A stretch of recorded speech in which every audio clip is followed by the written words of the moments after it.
Hello world, I'm Miyah Sundermeyer and I would like to welcome you to the latest episode of my blog series. So far I've been able to share my own experiences with you guys on what it's like for me to live on the autism spectrum. A second area that I am familiar with and I would like to become more familiar with is giving my 2 cents on what's going on with autism in the media.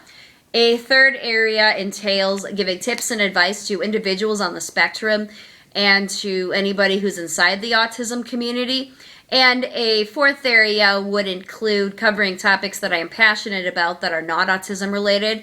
And before I begin tonight's topic, I would like to recommend these great resources right here on YouTube. So I would like to recommend that you check out a video right here called A Lifetime of Service, and that was done by James Damon Wood. And he has a series of videos, and he's a great videographer. And then I'd also recommend Sunny D. Curls. So anyway, what I would like to do now is talk about what it's like for me, or what it was like for me to live with autism back in the 80s when I was still a very young girl, because there are lots of things that a lot of parents and a lot of specialists and all these experts don't quite understand. And I really think that it would be great if you heard my perspective on things. But first of all, please know that a lot of us pay very close attention to details, and that can include watching things in a movie. It can include what's going on in a room around you. That can include reading a book with pictures in it, anything. And I also wanted to let you guys know that I have an eidetic memory, which is an absolutely awesome gift. And it means that I can remember things all the way back to when I was 2. So that would be in 1983 and 1984 is when my eidetic memory started. And what I wanted to do was talk to you guys about how I used to pay attention to detail when I was 2, 3, 4, 5, and 6. Because I have a series of things that I paid attention to details. And one of the things that I was fascinated with was lights. And I will get to that. But first, I'm going to start off and mention what I saw when I went to that Montessori school that I had to go to, because the teachers would not let my mom bring me to that particular daycare because they didn't want me hanging on her all the time and distracting her from work. So basically, I was required to be put down for a nap every single day at a certain time, and I did not want to take a nap because I was so restless and I had hyperactivity type of a deal. And I remember laying in my cot, and I happened to lay awake while everybody else was required to go to sleep, and I was required to lay still.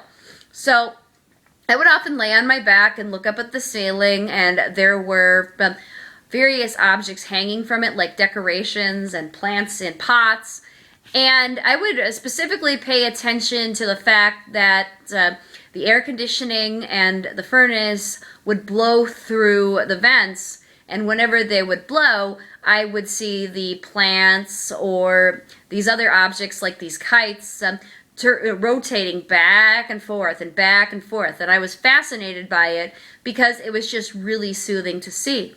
And then by the time I had moved in with my parents to stay with an aunt and an uncle for a while until we got our own place, because we had moved from one small town to a big city and my dad had gotten a job. Basically, my aunt and uncle didn't have a television. They had a giant projector, and that's how they watched television. And their projector consisted of 3 colorful lights, and they were red, blue, and green. And I would often go up and try to touch the lights, and people often told me to stay away from those lights. And I didn't know what they were talking about. And then another big one that I remember is my mom reading me the story of Cinderella for the first time. And of course, I didn't really pay attention to the fairy tale. I paid attention to the details. Like when Cinderella was trying to get it back to her carriage and she was running away from the prince and she lost her glass slipper, there was a picture of the castle, and there was a lamp on the wall. And I was fascinated with the design of the lamp. And my mom would read me the story, and I kept pointing. I said, "Look, Mom, look at that lamp. Isn't that pretty?" And she would tell me to constantly pay attention to the story. And it was frustrating for her, and it was frustrating for me because, well, neither one of us felt like we were listening to each other. And then another detail that I would like to mention is one time my mom took me to a furniture store because we were looking at things for my new baby brother or sister that was about to be born at the time because my mom was pregnant. And as she was looking around and I was following her around, there was a back room that had some sort of a light decoration, and it was all white incandescent bulbs. And I was so fascinated that I kept wandering away to look at the light. And my mom constantly had to follow me to the light. I mean, actually, it wasn't constantly, it was twice. And she didn't get why I kept wandering off.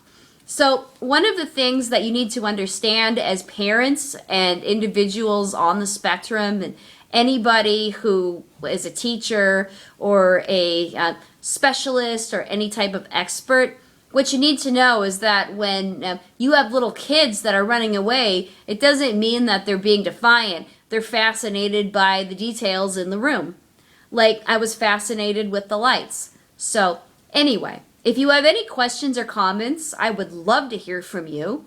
Do not forget to subscribe to my channel. And also do not forget to comment and share this with your social media and with your autism support groups. Until next time, I'm Miyah Sundermeyer.